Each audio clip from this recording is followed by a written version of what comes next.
Muy buenas tardes a todos y a todas. Saludos.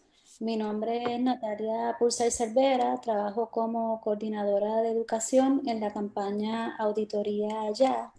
En el día de hoy vamos a estar conversando con Luis Alberto Nieves, que es estadístico, salubrista, trabaja en la Comisión Ciudadana para la Auditoría de la Deuda y también ha editado el informe Basta ya de parchos en el sector de salud, en donde se recogen resultados y nuevos modelos de organización de salud para Puerto Rico. También nos acompaña Luis José Torres Asensio. Luis José es abogado, es presidente de la Comisión Ciudadana para la Auditoría de la Deuda y también es portavoz de la campaña Auditoría Ya. También nos acompaña Rafael Torregrosa, Tito. Tito es dentista y es el presidente del Consejo Multisectorial de Salud de la Ley 235. En este consejo, ¿verdad?, se está promoviendo el diseño de un sistema universal y también asesoría, se asesora a la rama legislativa y ejecutiva en temas relacionados. También nos acompaña Marinilda Rivera. Marinilda es trabajadora social e investigadora con mucha experiencia en el tema del acceso a la salud y cómo esto afecta sobre todo a las poblaciones más vulnerables. Gracias a los compañeros y a la compañera que nos están acompañando en el día de hoy en esta conversación. Para ponerles un poco en perspectiva y en contexto la conversación que queremos impulsar desde la campaña Auditoría Ya, tenemos 4 puntos en agenda. El primero es, ¿verdad?, hablar y comentar sobre el sistema de salud que tenemos, específicamente reflexionando si este es un sistema de salud que es efectivo, tomando en consideración la situación actual que estamos viviendo en términos del COVID-19. También queremos conversar sobre el tema de la crisis fiscal y la aprobación de la ley Provenza y cómo esto afecta o no el acceso al sistema de salud en Puerto Rico. Otro de los puntos que queremos trabajar con ustedes son las alternativas al sistema de salud que tenemos actualmente, ¿verdad? Para, ¿verdad?, proponer otros sistemas que garanticen acceso para todos y todas y sobre todo para las poblaciones más vulnerables. Y finalmente, también queremos atender el tema de la importancia, ¿verdad?, lo indispensable que es una auditoría de la deuda como una herramienta para realmente poder impulsar el sistema de salud que necesitamos en Puerto Rico y que también queremos. Bien importante, ¿verdad?, para fines de lo que vamos a estar conversando en la tarde de hoy. Este no va a ser un foro sobre medidas salubristas ante el COVID-19, sino que queremos plantear, ¿verdad?, a grandes rasgos una reflexión sobre el sistema de salud que tenemos y cómo debemos de atemperarlo, ¿verdad?, para que realmente se pueda garantizar un mejor acceso para todos y todas. Así que, bueno, iniciamos, ¿verdad?, de lleno con las preguntas y con el contenido que queremos trabajar en la tarde de hoy. Iniciaríamos con Luis Alberto Nieves. Luis Alberto, si pudieras presentarnos, ¿verdad?, ponernos en perspectiva el sistema de salud que tenemos y cómo se diferencia este sistema con otros, como por ejemplo el de Estados Unidos y otros países del mundo. No te escuchas. Saludos. Agradezco la invitación para participar en este foro y quiero darle la bienvenida a quienes estén escuchando en esta tarde de un viernes de la segunda semana de confinamiento para prevenir la epidemia del COVID-19. A mí me parece fundamental entender cómo funciona el sistema de salud de Puerto Rico a grandes rasgos, sin entrar en detalles particulares. Tenemos que ver que en Puerto Rico hemos estado copiando el sistema de Estados Unidos por los últimos 25 o 30 años. Y eso nos pone en una situación sumamente vulnerable porque sabemos que el sistema de Estados Unidos es un sistema sumamente injusto y sumamente ineficiente. Así que les voy a plantear cómo funciona el sistema de Puerto Rico. Empiezo por comentar que hay toda una serie de estudiosos que piensan que nuestro sistema no es un sistema como tal, sino que es una multiplicidad de sistemas tal, o sea, un pequeño revolú que no amerita llamarse sistema. Tenemos por un lado que tener claro que no hay ningún sistema en el mundo que sea totalmente privado, muy pocos son totalmente privados o totalmente públicos. Siempre hay una comparación o una combinación de prestación de servicios públicos y privados y siempre hay una combinación de financiamiento, quién paga, público y privado. Para entender el caso de Puerto Rico tenemos que dividirnos en varios grupos. Primero, los que pueden pagar y los que no pueden pagar. La mayor parte de la gente que puede pagar por servicios de salud son gente que tiene una cobertura porque típicamente su lugar de trabajo aporta para un plan médico. Y eso básicamente es una aportación que hacen los empleados, aunque se los pague el trabajo, simplemente es como si saliera de su salario. Y por otra parte, el grupo de los que no pueden pagar. Esa gente que no pueden pagar se dividirían en dos grupos. Los que el Estado paga por ellos, que son los que nosotros llamamos aquí de la reforma o Mi Salud, y aquellos que no son lo suficientemente pobres como para estar en la reforma y tampoco tienen plan médico o pueden pagar un plan médico. Y en esa población nosotros tenemos cerca de 200,000 personas en Puerto Rico. En términos generales, el sistema de prestación de servicios en Puerto Rico lo presta una combinación hospitales públicos, centros de salud públicos y por otra parte, toda una serie de médicos, dentistas, psicólogos que trabajan de forma privada. En esa combinación es que se da Puerto Rico. El problema bien serio que tiene Puerto Rico es que cuando dividimos un sistema de salud y tenemos un sistema de salud para los que pueden pagar y otro sistema de salud para los pobres, siempre que se diseña un sistema de salud para los pobres, termina siendo un pobre sistema de salud. Así que tenemos un sistema de salud, para resumir, que refleja la misma desigualdad económica que nosotros tenemos en Puerto Rico. Siempre se cuela alguna que otra persona que tiene ingresos bajos y porque sus grupos, sus uniones o las luchas que han habido tradicionalmente en ciertas empresas o en ciertas ramas de gobierno, aunque sean pobres, pueden estar cubiertos por un plan de seguro privado. Pero básicamente tenemos una cantidad considerable de gente pobre que recibe un sistema de salud, unos beneficios de sistema de salud que básicamente ACES sería la agencia que los cubre y terminan siendo servicios con muchas deficiencias. Tito, ¿quisieras añadir algo en relación al modelo de sistema de salud que tenemos? Pues, resumiendo muy bien lo que dijo Luis, es que básicamente tenemos un sistema disfuncional muy fragmentado, con pobre o ninguna coordinación, y básicamente por eso es que ahora estamos viendo que no estamos tan preparados para esto que estamos enfrentando. Pero básicamente no es así en otros países. Tito, si pudieras, ¿verdad? Hablarnos más de tu valoración en términos de cómo se ha afectado nuestro sistema de salud con la llegada de Promesa y de la Junta de Control Fiscal. Bueno, básicamente lo que ha ocurrido con la llegada de Promesa y con la forma que la Junta de Control Fiscal ha querido manejar pues, la deuda, es que básicamente ha perpetuado el modelo malo que tenemos, y con sus acciones lo que hace es proteger a la industria de seguros médicos con fines de lucro, que pues lo que hace es que le da oxígeno para que sigamos en este modelo que es tan costoso, tan ineficiente, como dijo Luis, que tiene unos gastos horribles desde el punto de vista administrativo. Hay estudios que dicen que un 30% de cada dólar lo consume el gasto administrativo que genera este modelo. Así que más de 30 centavos, 34.2 centavos están perdidos en ese proceso. Y pues la Junta básicamente con el plan fiscal lo que ha hecho es perpetuar este modelo, o sea, proteger esta industria que lo que está promoviendo es esta fragmentación, todas estas noticias que estamos viendo, esta pobre coordinación, y eso es sin entrar en materia de pues la pobre liderato y gobernanza que tiene el modelo. Y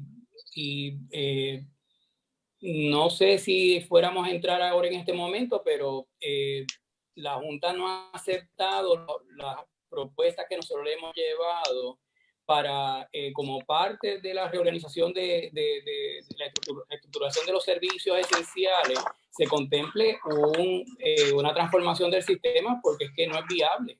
Punto.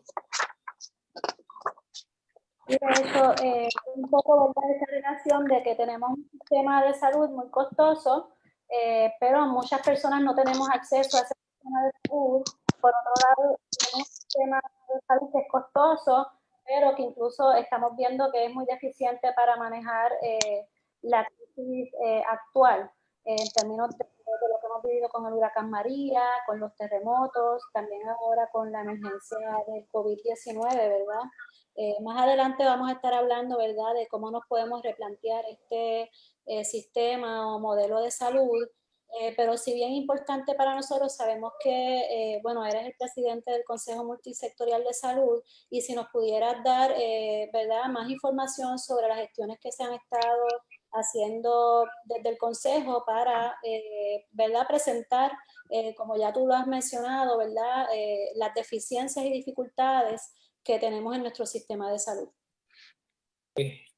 Tan reciente, bueno, nosotros presentamos el primer informe del Consejo creado por ley en octubre del 2016. En eso vienen las elecciones, ya estaba instituido, o sea, ya estaba constituido la Junta en ese momento, entra la nueva administración, y no, tan rápido como comenzando el año 2017 con esta administración, vemos que empiezan a surgir todos estos estudios de diversos estados, donde ellos han querido hacer lo que nosotros también queremos, que es diseñar un sistema universal para que cubra a todo el mundo y sea mucho más eficiente y esté mucho mejor coordinado y que tenga mucho más solidaridad para enfrentar no solamente lo que vivimos con el huracán, como tú dijiste, sino también lo que estamos enfrentando ahora. En ese momento, Luis Alberto hizo un acercamiento a esta corporación que se llama Rand Corporation, que es uno de los principales centros de investigación en los Estados Unidos, que acababa de hacer un estudio genial para el estado de Oregón, donde comprobó que no solamente se podría cubrir a toda la población del estado, sino que iba a costar menos. y se hizo un acercamiento a ellos y tan pronto como en marzo ya teníamos una propuesta que logramos conseguir una reunión con el señor Carrión para llevársela. Él no la aceptó, o por lo menos con la respuesta de él no le dio importancia, y básicamente en eso llega el huracán,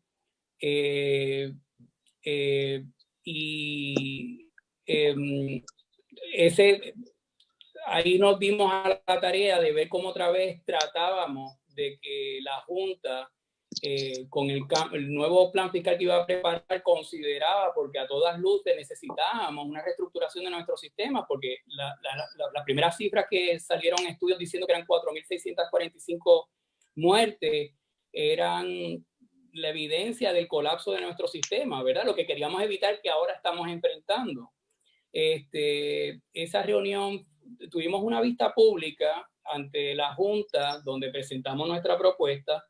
Luego tuvimos una reunión con la señora Yaresco, tampoco hizo caso, y luego de eso hubo otras reuniones también cuando quisimos confrontar o sea, de dónde sale la evidencia que sostiene lo que el plan fiscal promulga, ¿verdad? Porque veíamos que todas las premisas en las que se basaba el plan fiscal no había evidencia que pudieran sostenerla.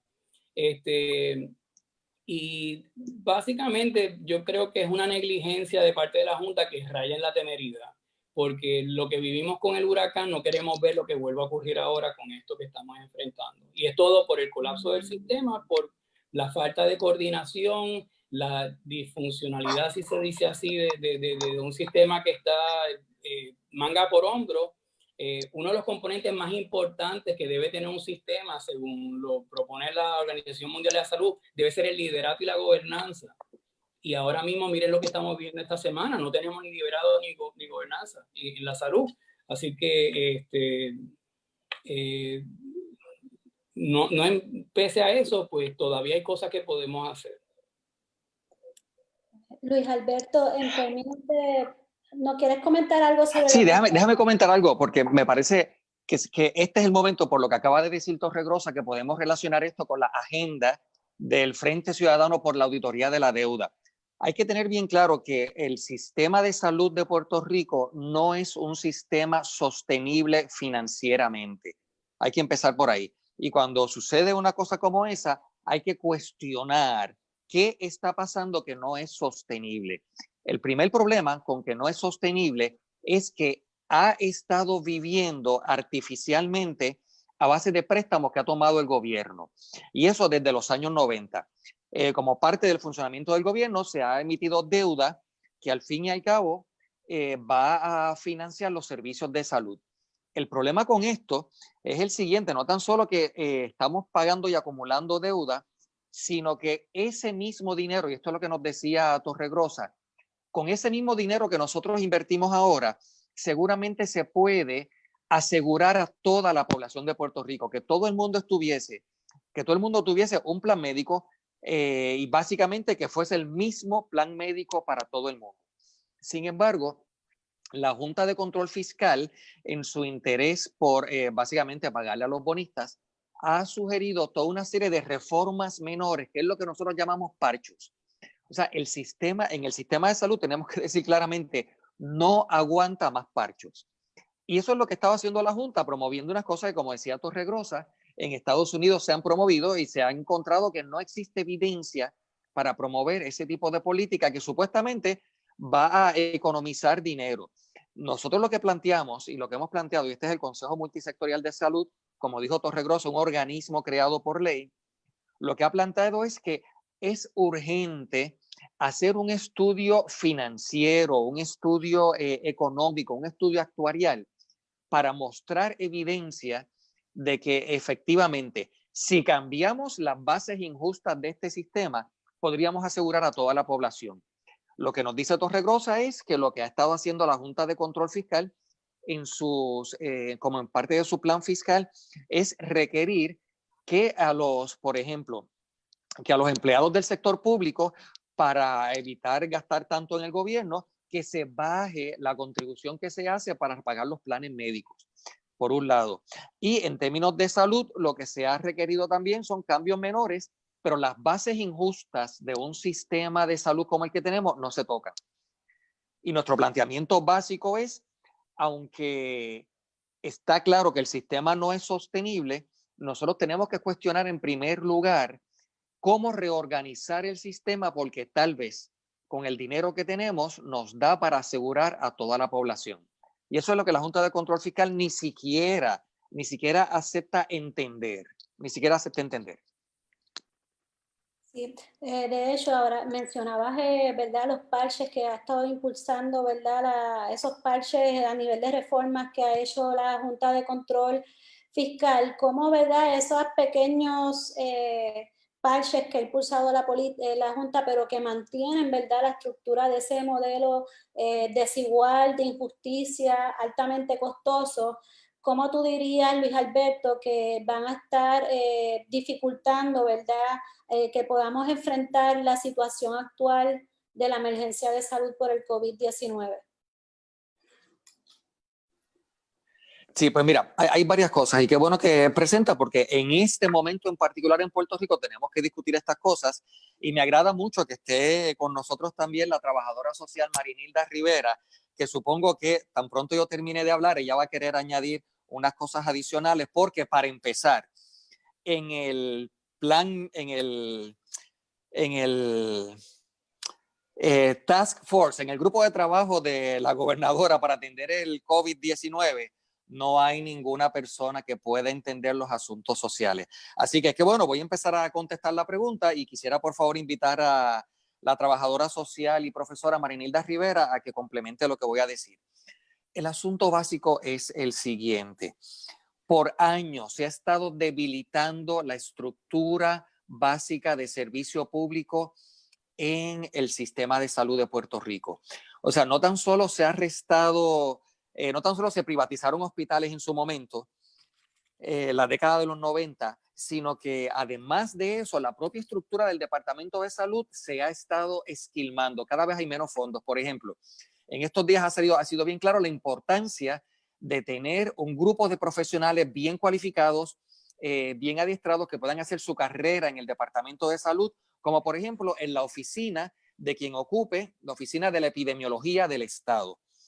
Pues, ¿qué sucede? En la medida en que gran parte de los fondos de Puerto Rico van a pagar para servicios de salud y sobre todo servicios de salud privados, se elimina la posibilidad de tener un sistema público o por lo menos algunos componentes del sistema público de salud que jamás van a poder ser delegados a la empresa privada.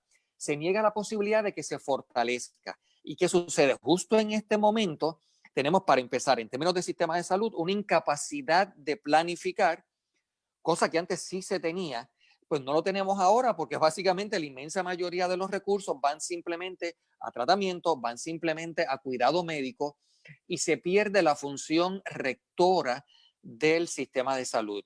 Ahorita, hace un rato, Torregrosa hablaba del sistema de gobernanza. Básicamente aquí no tenemos capacidad para planificar y simplemente las aseguradoras de salud toman ese espacio para planificar cómo ellos van a dar servicios de salud que sean más rentables para ellos.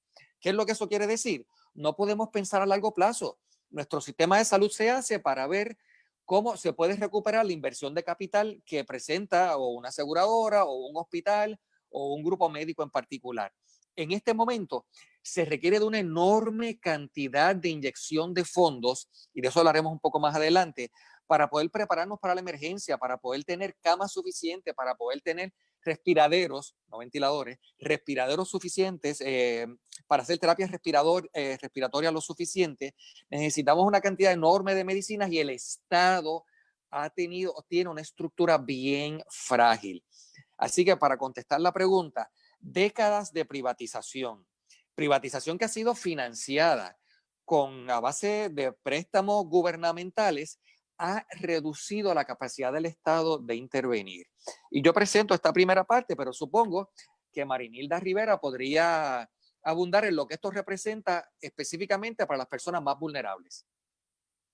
Antes de verdad de pasar a Marinilda, sí hacer un comentario y me gustaría que reaccionara Tito. Tan reciente como el día de hoy, ahorita, ¿verdad? Se publicó una nota del Nuevo Día en donde mencionaban, ¿verdad?, la situación de los hospitales en Puerto Rico y cómo podrían estar enfrentando una crisis bien seria por todo el dinero que se les adeuda de las aseguradoras, tal vez hasta como 6 meses que no se les ha pagado. Así que esto va a tener un impacto muy grande en términos de el personal, los recursos para poder ofrecer los diferentes servicios que vamos a necesitar.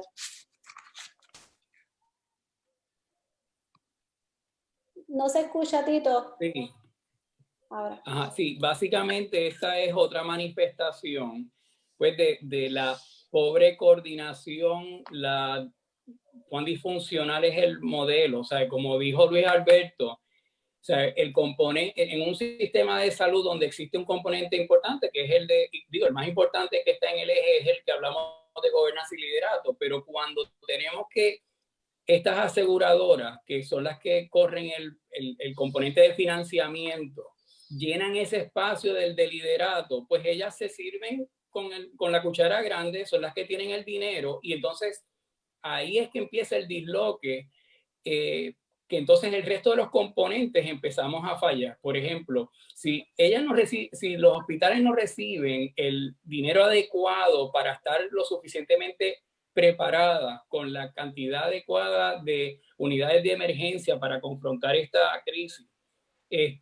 personal adiestrado y bien protegido, pues naturalmente Dios no lo quiera, ¿cómo vamos a responder a esto? Así que eso que tú acabas de ilustrar aquí, pues es otra de esas manifestaciones sobre cuán disfuncional es nuestro sistema, y quienes sufren son pues la población más vulnerable, que es la que Marinilda va a darle la cara, ¿verdad? Sí, estamos, ¿verdad?, muy pendientes, Marinilda, a los grupos y poblaciones que más se pueden afectar con esta situación del COVID-19. De hecho, son grupos que históricamente han sido vulnerables o marginadas dentro de nuestro sistema de salud, pero también de todos los ámbitos, ¿verdad? Nos gustaría que nos pudieras abordar el tema de quiénes son estos grupos, quiénes son las personas más vulnerables en términos del acceso a la salud en Puerto Rico. Primero agradezco la invitación, y qué bueno que se esté manejando una discusión desde el ámbito social también, ¿verdad? Porque yo pienso que estamos intoxicados con todo este asunto de la epidemiología y la biomedicina, y hay que empezar a entender que la salud es un componente social. No hay forma de plantear la salud si no consideramos el componente social en toda esta dimensión. Yo pienso que hay dos cosas que esta epidemia, antes de entrar en las poblaciones, nos ha enseñado o nos ha convencido. Lo primero es que la salud es colectiva. Quiere decir que si hay una persona enferma, los demás también están en una situación de mucha vulnerabilidad. Y que la medicina debe de ser social. Y debe de ser social porque tiene que estar fuera de las agendas de lucro en la que ha estado secuestrada tanto en Estados Unidos como incluso en nuestro país y en otros países, ¿verdad? Que también se han ido moviendo a esa agenda más capitalista con fines lucrativos en la salud. Y eso ha llevado a la noticia que muy bien tú presentas, pero también a la vulneración de unas poblaciones que entonces quedan en la periferia de ese mal llamado sistema de salud en nuestro país, porque coincido con Luis Alberto, no es un sistema de salud, es como que tenemos un bizcocho repartido dependiendo tu clase social, tu género, tus condiciones de trabajo, pues dependiendo, el pedazo de torta que te toca, pues va a depender de eso, ¿verdad? Y yo pienso que hay dos grupos aquí que están más vulnerables, y dentro de ese segundo grupo que voy a mencionar, pues hay tres categorías. El primero es la población de migrantes. Aquí no se ha hablado. Ayer yo estaba en una reunión con una de las miembros de ese task force médico, y yo le decía, aquí no se ha hablado de la población migrante en nuestro país. La población migrante en nuestro país está con nosotros, vive con nosotros, lleva mucho tiempo viviendo en nuestras comunidades, aportando al país, pero está totalmente ausente de la discusión de lo que es el sistema de salud y lo que es toda esta epidemia, ¿verdad?, que estamos enfrentando. Y obviamente si estamos hablando de que la salud es colectiva, que nos toca a todos y todas, y que es importante que todos y todas seamos considerados dentro de esta ecuación, pues la población migrante es una población que ha estado bien excluida por su condición migratoria del sistema de salud y de cuidados médicos, también porque hay unas particularidades al interior de esta población y tiene que ver con quiénes son la mayoría de las personas que pueden estar afectadas bajo esta pandemia, pero también bajo otras condiciones, como el ejemplo de las mujeres migrantes, que son las principales que asumen trabajos que están en el cuidado de otros y de otras, ¿verdad? Que tienen trabajos irregulares que las ponen en una situación de mayor riesgo, no solamente en esta infección, sino también con otras situaciones. Y si han visto, toda la política migratoria se ha recrudecido en tiempos de COVID-19. ¿Por qué? Porque se asume que el que viene de afuera es el que es el peligroso, el que es el que nos trae la infección, el que nos pone en riesgo. Y yo creo que tenemos que ser bien cuidadosos con esto, porque los migrantes y las migrantes han estado con nosotros siempre. Y lo que tenemos que hacer es garantizar que podamos darle la cobertura y los servicios que esta población necesita independientemente. Por eso la insistencia de una política y un sistema universal de salud. El otro grupo que me parece importante y que se ha discutido mucho, pero no hemos entendido por qué, porque desde el modelo biomédico y la epidemiología más clásica, pues definimos lo que es, pero no vamos a la raíz del problema. Es la población de personas con condiciones crónicas, ¿verdad? Aquellas que sabemos porque tienen hipertensión, que tienen diabetes. El problema es ¿por qué? ¿Por qué la existencia de estas condiciones en unas poblaciones mucho más particulares? Y dentro de este grupo, a mí me parece que es importante destacar tres grupos. El grupo de la clase trabajadora asalariada. ¿Por qué? Porque está cada vez más precarizada, porque sabemos que hay una prevalencia alta de condiciones de diabetes, colesterol, hipertensión en esta población, pero es precisamente porque cuando vemos la historia el desmantelamiento de esas conquistas de derechos laborales, esta población, la clase trabajadora asalariada, ha sufrido el desmantelamiento de esos derechos laborales. Y obviamente dentro de esos derechos laborales está cada vez más los recortes al área de servicios. Y si vemos la prensa, las negociaciones más difíciles o los tranques más difíciles entre los grupos sindicalistas o grupos, ¿verdad?, de obreros y sus patronos es precisamente la ficha de la cubierta médica. Casi siempre es en esa línea. El otro grupo, al interior de este gran grupo que vive con condiciones crónicas, es un grupo que va en aumento de gente cada vez más joven, y es la clase trabajadora por cuenta propia, ¿verdad? Que son jóvenes, incluso jóvenes con altos niveles de preparación, o aquellas personas que no necesariamente tienen una preparación y pues que también tienen su trabajo por cuenta propia, pero que no viven con ningún tipo de aseguramiento de salud, que no tienen ningún tipo de garantía por parte del Estado, que son servicios sociales y servicios que se supone que se le den independientemente de, ¿verdad?, si trabajan para una empresa o en las condiciones en que están trabajando.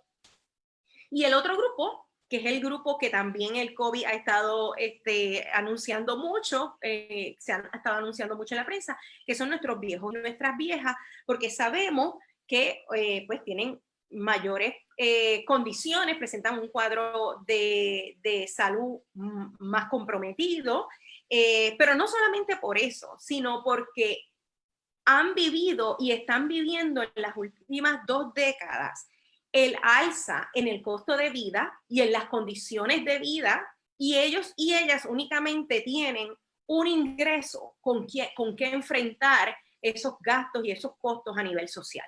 Así que estamos hablando de, en la mayoría de ellos, una pensión, o en algunos casos, que no son todos los casos, el seguro social, si es que lo han podido pagar.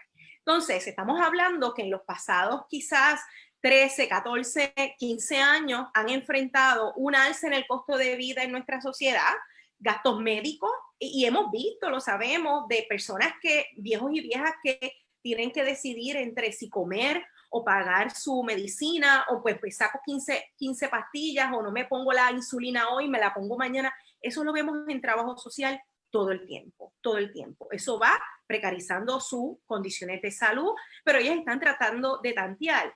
Y ahora la amenaza real que presentan, nada menos y nada menos con las pensiones. Entonces, fíjense en cómo hay unas dimensiones que tienen que ver con los derechos sociales que han venido históricamente socavándose en unas poblaciones que los pone en una situación de mayor vulnerabilidad. Que si pensáramos en la salud como un derecho universal que se atiende a través de políticas universales y sistemas universales, y cuando hablamos de sistemas universales y políticas universales, la dimensión social está presente porque reconoce la presencia de determinantes sociales en la población, pues nosotros, la discusión que hubiésemos tenido hoy, un día como hoy, bajo esta pandemia, hubiese sido otra. Así que para mí, y en resumen, cuando han estado hablando mucho en la epidemiología de la letalidad del coronavirus y todo, para mí la letalidad no radica en el coronavirus. Para mí la letalidad radica en las condiciones de vida que ha gestado este sistema capitalista neoliberal en la vida de la gente. Ahí es que está la letalidad.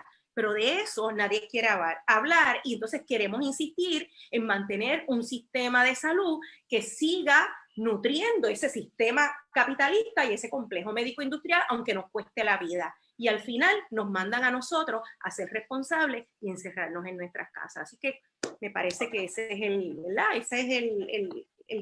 mi radiografía con este tema de las poblaciones vulnerables. ¿Alguna reacción de los compañeros? Muy cierto lo que ella está diciendo.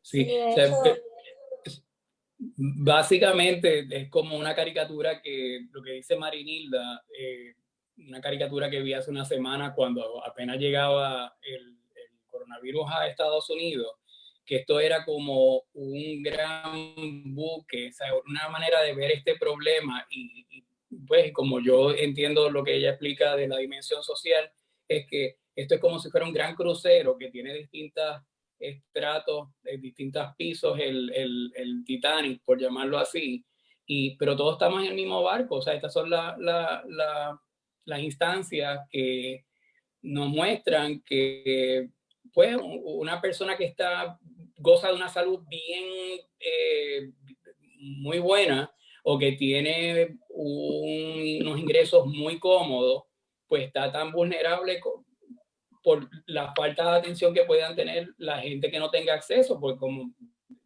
nos ataca a todos. Así que entiendo que es muy acertado lo que ella dice. Si me permite comentar algo sobre esto que dice Torregrosa, todos estamos en el mismo barco, eso es cierto. Sin embargo, nuestro sistema de salud es tan fragmentado que no todas las personas van a enfrentarlo con los mismos recursos. Y en ese sentido me refiero a lo siguiente.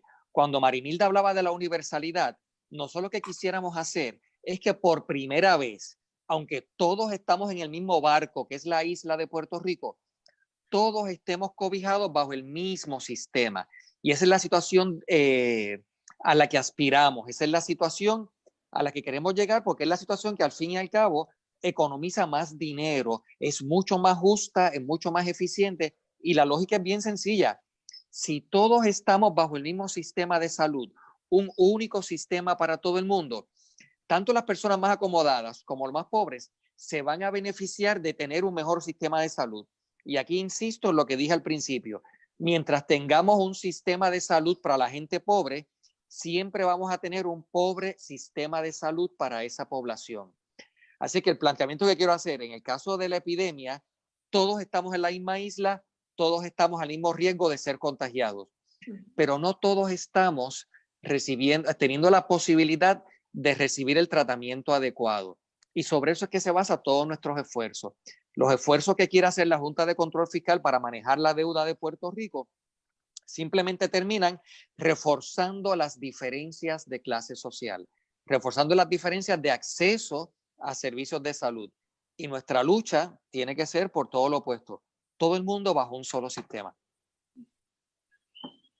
Tito, no te escuchan, Tito. Sí, ¿me escuchan ahora?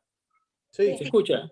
Sí, ok. Durante esta semana, pues algunos de los compañeros hemos estado compartiendo información que son distintos análisis de epidemiólogos o personas que han hecho análisis en Johns Hopkins, en Yale, incluso que vienen de instituciones en China, en Alemania y Corea, y básicamente lo que se recoge de al menos Corea y Alemania, que las lecciones que en el análisis que han hecho estos epidemiólogos, es que si algo los distingue es que había un sentido de solidaridad y había mucha confianza. Por lo menos eso es uno de los rasgos que se encontraron en Corea y en Alemania.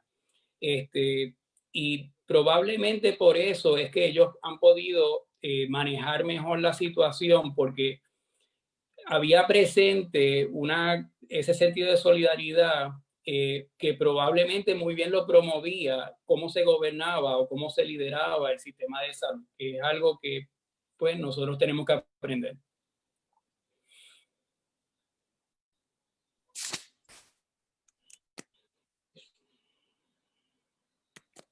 Luis José, ¿me escuchas? Sí. Sí, para que también puedas, ¿verdad?, reaccionar a lo que estamos comentando. Sí, bueno, a mí me parece, para seguir en este tema, me parece muy, muy interesante lo que plantea Marinilda y cómo interactúa con lo que había mencionado Alberto y que reiteró, ¿no? De los dos sistemas de salud, ¿no? Un sistema de salud para quien puede pagar y un sistema de salud para los pobres. Porque me parece que lo vemos reflejado también en la respuesta gubernamental, por lo menos en estas primeras semanas. Yo escuchaba a Marinilda hablar de las poblaciones vulnerables y uno podría decir que son precisamente las mismas poblaciones que enfrentan más carencias y más dificultades para poder cumplir con lo que es la recomendación, digamos, desde la perspectiva salubrista del distanciamiento físico, ¿verdad? El aislamiento social que están promoviendo en estos momentos. O sea, se trata de las personas sin hogar, que no tienen en dónde aislarse, se trata de los cuentapropistas, las personas empleadas por cuenta propia o las empleados del servicio del sector privado, que ahora pierden ingresos y enfrentan unas carencias, ¿no?, que no están siendo reemplazadas, ¿no?, o que no están siendo debidamente atendidas como parte de una respuesta a esta emergencia que venga acompañada por un paquete de medidas sociales y económicas, ¿no?, para garantizar que todas y todos tengamos los recursos para enfrentarlo. También me parece muy interesante la relación que comenzó a hacer Luis Alberto con los temas de la deuda. Yo soy abogado y profesor de Derecho, así que yo no tengo mucho que hablar sobre el componente salubrista de esta crisis, pero sí creo que puedo hacer alguna reflexión sobre la relación entre los sistemas de salud que menciona Luis Alberto y la deuda. De hecho, que algo que es una agenda urgente investigativa. Yo creo que parte del trabajo de la auditoría integral de la deuda es precisamente fortalecer esa relación entre el financiamiento de nuestro sistema de salud, la priorización en el pago a las aseguradoras que han mencionado ustedes y la acumulación de nuestra deuda pública, y que ya hemos visto algunos atisbos. Recuerdo expresiones del exsecretario de Hacienda, Juan Agosto Alicea, que decía que para el 2001 más de una tercera parte de la deuda extraconstitucional de Puerto Rico había sido empleada o utilizada para subvencionar la reforma de salud de la administración de Pedro Rosselló. Así que ya hay un punto de partida, ¿no? Pero algo que quizás me gustaría, yo creo que lo han mencionado, pero quizás no ha tenido tanta discusión, o podría ser materia para otro foro, es la excesiva dependencia del financiamiento de nuestros sistemas de salud en fondos federales. Un poco, gran parte, si no la totalidad del presupuesto ACE proviene de fuentes federales, y una cantidad significativa de esas fuentes se va en pago de prima si ese dinero se utilizara en vez para financiar un sistema público, un sistema que garantice lo que es un derecho humano, ¿verdad? Que no está sujeto a consideraciones de costo-beneficio, consideraciones estrictamente económicas, sino que es una obligación afirmativa del Estado para garantizar a todas y todos, particularmente aquellas que están en posiciones de mayor vulnerabilidad, pues tendríamos un gobierno que estaría incapaz, que estaría en posición de garantizar esa obligación. Para mí es escalofriante, es impresionante, digamos, que tengamos un sistema al cual el gobierno de Puerto Rico contribuye muy poco o contribuye nada. O sea, eso sería el equivalente de decir que en materia de salud tenemos un no gobierno, ¿no? No tenemos un aparato público, ¿no? Que nos pueda garantizar esa obligación. Así que me parece, digamos, que es una agenda importante. Lo otro que habría que decir sobre la relación entre la deuda y los sistemas de salud es que Puerto Rico está priorizando en el pago de la deuda cuando podría estar promoviendo la cancelación de toda la deuda ilegal e ilegítima y así liberar los fondos necesarios que podrían entonces utilizarse para el financiamiento de ese sistema universal de salud con pagador único, ¿verdad? Que es el que ustedes han mencionado y que se ha estado proponiendo. Así que me parece que esa agenda urgente, ¿no? Y que esta crisis del COVID-19 solo exacerba, ¿verdad? Nos coge desnudos y desnudas, ¿no? Nos coge sin un aparato público que permita responder a la crisis y por eso entonces la única respuesta gubernamental parece ser enciérrense, porque no puede hacer más nada. Luis José, en esa línea de que planteas, ¿verdad? La relación entre la deuda pública y el manejo actual de la crisis, si nos puedes dar tu insumo, ¿verdad? De la necesidad urgente, indispensable y necesaria de realizar una auditoría de la deuda justamente como una herramienta para lograr el sistema de salud que necesitamos. Bueno, yo pienso que la auditoría es muchas cosas. La auditoría es una herramienta para promover la cancelación de deuda ilegal. La auditoría es una herramienta para promover la adjudicación de responsabilidad a aquellas personas que participaron afirmativamente de ese endeudamiento y que incurrieron en conducta que puede ser criminal. Pero también la auditoría, y yo creo que en esto es central, es un espacio para contar nuestra historia y aprender de ella. Tenemos muy poco conocimiento o muy poco trabajo investigativo estableciendo precisamente esos puentes, ¿no? Entre cómo se acumuló esa deuda extraconstitucional y esa deuda que ahora se nos obliga a pagar a todas y a todas, pero que no participamos en el proceso de su emisión. Y qué relación tiene con decisiones de política pública en diversos temas, entre los cuales está precisamente el financiamiento de nuestro sistema de salud en la década de los 90, ¿verdad? Con las inversiones de la reforma y cómo esas inversiones priorizaron en el pago al sector privado, particularmente a las aseguradoras, y cómo también contribuyeron a aumentar nuestra dependencia en fondos federales.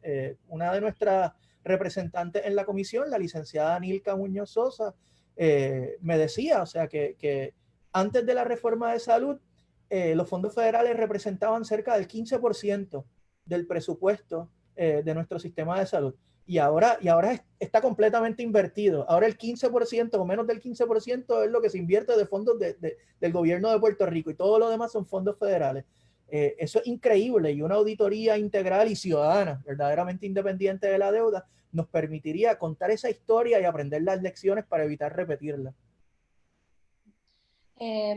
Entiendo que tenemos preguntas del público. Nos acompaña Eva Prado, que es nuestra compañera que está recibiendo las preguntas. Hola Eva, saludos. Si Hola. ¿Verdad? Traer esas preguntas. Gracias. Saludos a todos, ¿me escuchan? Sí. Pues vamos a ver, ha habido mucha actividad, así que agradecemos a todos aquellos que nos están viendo en estos momentos. Sí que ha estado bien chévere y también a nuestros, este panel de lujo que tenemos hoy, súper agradecidas con todos ellos. Comentarios, tenemos una Gloria Nazario. que dice que el problema no debe limitarse a un análisis de costo-beneficio, la salud debe ser un derecho universal, y eso es lo que mira la Junta. No sé si esto es lo que entiende Gloria, pero es eso lo que mira la Junta, es un sistema de salud universal lo que está promoviendo la Junta. ¿Qué más hay por aquí? Dice Diana Torres, las aseguradoras siempre han pagado igual, tanto los médicos como los hospitales siempre han sido víctimas de ellas. Dice también Gloria Nazario sobre la noticia de que los hospitales están reclamando que las aseguradoras no les están pagando. Gloria dice que son excusas de los hospitales que no pueden lavarse las manos.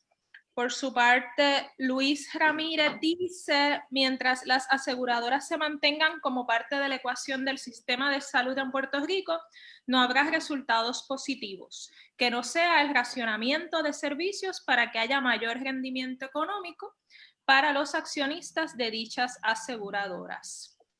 Dice Sandy Sumac, la salud es colectiva, no debe haber lucro, solo algo que es un derecho.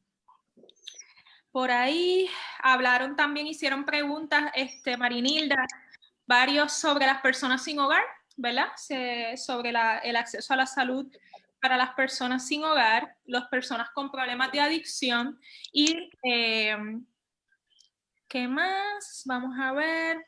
Brunilda Antonetti desde Ponce, saludos Brunilda, dice recibir servicios de salud es un derecho de cada ciudadano porque está en manos privadas. También Elisa Yensa nos habla del sistema de salud de Estados Unidos, ¿verdad? Si ese ha sido, ¿verdad? Ese es el referente que tenemos ahora y cómo ha estado, ¿verdad? Los retos que ha representado, que ahora mismo es el país número 1 con más casos del COVID. También nuestra compañera Sara Huertas ha estado bien activa. Saludos, Sara, si nos estás viendo. Sara debió también estar aquí, le iba a escribir para que se uniera. Sara nos dice... Tenemos un sistema pobre también para los acomodados en esta epidemia. Esta es una de las ocasiones donde se borran las clases, por lo menos en contagio, y no les da alternativa a la clase acomodada, porque está peor. Yo estoy de acuerdo con ella, de eso sería una de mis reacciones también, de que ahora mismo esto sí es un gran problema que estamos teniendo todos en Puerto Rico también. Una pandemia, Jaime Rodríguez dice, una pandemia sobrepasa los recursos disponibles de cualquier país. Por eso la responsabilidad de cada persona por tomar medidas es tan importante. Los privilegios de cualquier sistema económico, llámenle capitalista, socialista, comunista, siempre tendrán prioridad y mejores recursos para recibir servicios de salud ante una emergencia. Papocos pregunta, ¿no debería existir un grupo como ustedes de la sociedad civil que unidos puedan orientar masivamente al país más allá del grupo de Wanda? Ahí, ¿verdad, Tito? Puedes hablar nuevamente del Consejo Multisectorial de Salud. Miguel Enrique Horta dice, el cambio en el perfil de las personas que componen la cartera de los asegurados aumentó el riesgo de liquidez y solvencia, ya no solo en los modelos actuariales, sino también en los estados de situación. Nuestro sistema de salud ciertamente debe moverse a uno público, sino que debe incluir medicina preventiva como alternativas dentro del paquete de servicios. Sin la medicina preventiva, la probabilidad de medicina correctiva no se reducirá, por lo que también le será muy difícil alcanzar economías de escala al sistema de salud social. Por favor, no sigan con lo de todo y todas que la Real Academia Española planteó que es una tautología. No estoy de acuerdo contigo, Miguel, pero está bien, lo otro podemos reflexionar también.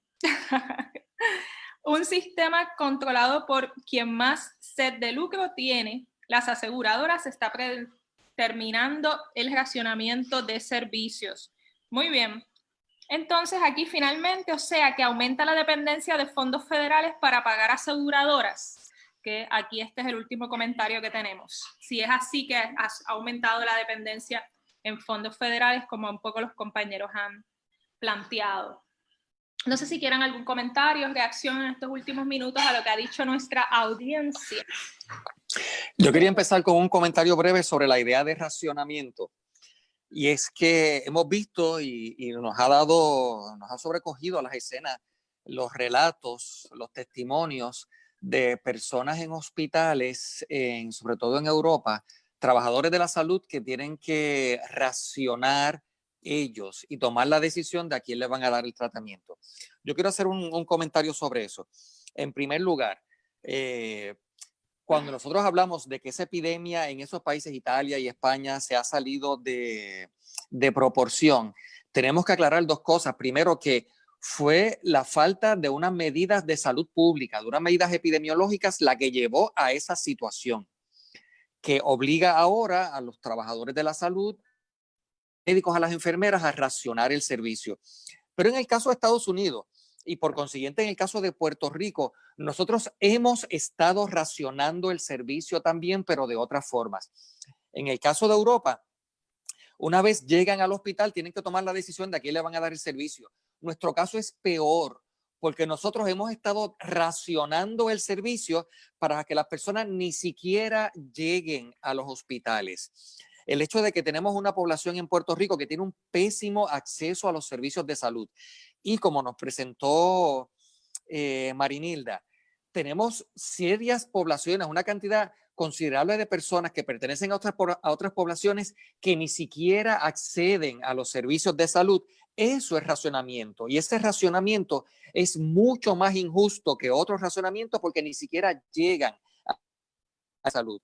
Por lo tanto, aquí lo que quiero plantear es, para lidiar con la deuda que se ha acumulado en Puerto Rico, la Junta de Control Fiscal ha promovido unas políticas que no van a favorecer el acceso universal, sino por el contrario, van a seguir racionando los servicios para que solo aquellas personas que tengan un buen plan médico o solo aquellas personas que están por encima de eso puedan acceder a los servicios, y eso es una forma de racionamiento también. Queda un minutito. Disculpen realmente esta interrupción tan abrupta ahora mismo en este conversatorio, más ahora cuando, ¿verdad?, tenemos los comentarios del público, pero ya pues, desgraciadamente el tiempo se está acabando. Agradecemos a los compañeros y compañeras que nos han acompañado en el día de hoy, también por todos sus insumos y toda su aportación. También al público, ¿verdad?, con todos esos comentarios que han compartido. Pensamos, ¿verdad?, nosotros tomamos notas de esos comentarios. Vamos próximamente a seguir realizando más conversatorios de este tipo, así que por favor les pedimos que estén pendientes a la página del Frente Ciudadano para la Auditoría de la Deuda, también a nuestras redes sociales, porque ahí vamos a estar publicando más información en términos de las actividades y conversatorios que vamos a estar realizando. Me están diciendo que todavía tenemos tiempo para una última intervención, así que vamos para adelante. Hilda, gracias. Sí, bien breve. Quiero aclarar que obviamente cuando hicieron la pregunta de qué pasaría con las personas sin hogar y personas con uso problemático de sustancia, yo como trabajadora social las integro como parte de ese grupo de la clase trabajadora no asalariada también. Estas personas que ven que son personas sin hogar, salen a la calle también todos los días tratando de buscar algún tipo de mecanismo para sobrevivir. Así que aunque no las mencioné, igual que el grupo de mujeres también, ¿verdad? Por eso es que lo planteé como personas con condiciones crónicas. Y esta población con uso problemático de sustancias y personas sin hogar son poblaciones que están dentro de ese grupo que vive con condiciones crónicas y que está en la calle. Entonces, otro elemento que mencionaron que fue que todos estamos en una misma situación ahora en la pandemia. Puedo estar de acuerdo con eso, sin embargo, tenemos que reconocer que no todos tenemos las mismas condiciones sociales para enfrentar la pandemia. Fíjense cómo se nos dice, manténganse saludables en sus casas, coman saludable, consuman buenos líquidos, hagan ejercicios, pero una persona que no tiene casa, una persona que no puede ni siquiera comprar para poder alimentarse con chinas, con limones, con frutos, pues miren, la realidad es que no todos estamos en las mismas condiciones sociales para enfrentarlos. Todos posiblemente estamos en el riesgo del contagio, que es lo que se habla, pero no todos con las mismas fortalezas y las mismas condiciones para enfrentarlos. Y eso es lo que también, ¿verdad? Un poco hay que hacer esa distinción. Nada, esa era mi intervención. Bien. Eva, ¿tenemos más tiempo para reacciones de los demás compañeros? Ya, ahora sí. Bueno, pues queda sobre la mesa, ¿verdad?, el tema del sistema de salud universal. Un poco sí se definió o se dieron pistas, ¿verdad?, a lo que nos referimos en términos de buscar otros modelos como alternativa al modelo que tenemos actualmente, pero sí apostamos, ¿verdad?, a una nueva conversación con ustedes para atender este tema. También para, ¿verdad?, poder comentar sobre algunas de las preguntas e intervenciones del público. Nuevamente, síganos en nuestras páginas, en nuestras redes sociales. Vamos a estar posteando más información de cuándo y a qué hora van a ser estos próximos conversatorios. Y nuevamente agradecer a este equipo tan espectacular que ha estado con nosotros en el día de hoy. Muchas gracias a cada uno de ustedes y que tengan linda tarde, noche. Hasta la próxima. Buenas noches.